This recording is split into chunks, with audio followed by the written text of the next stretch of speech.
ઠંડી માટે ઢાબા જેવું ગરમા ગરમ કાજુ લસણનું શાક પરાઠા રોટલી ભાખરી સાથે બહુ ટેસ્ટી એવું લાગે છે. ડિટેલ રેસીપી મેં ટાઇટલ પાસે આપેલી છે.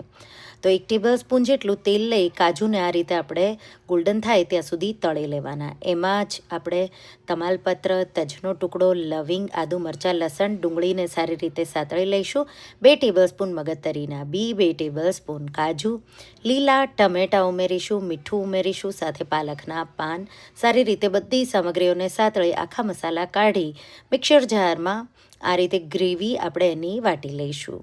હવે એક પેનમાં ઘી, તેલ, જીરું, હિંગ અને વાટેલી પેસ્ટ ઉમેરી સારી રીતે તેલ અલગ થાય ત્યાં સુધી સાતળી કિચન કિંગ મસાલો, ગરમ મસાલો, લીલું લસણ અને એકદમ સારી રીતે સતળાઈ જાય એટલે થોડું પાણી ઉમેરી દઈશું. તળેલા કાજુ ઉમેરી દઈશું. ગળપણ ને મીઠું તમારા રીતે બેલેન્સ કરવાનું. ગરમા ગરમ શાક તૈયાર છે. તો રેસીપી જરૂરથી ટ્રાય કરજો.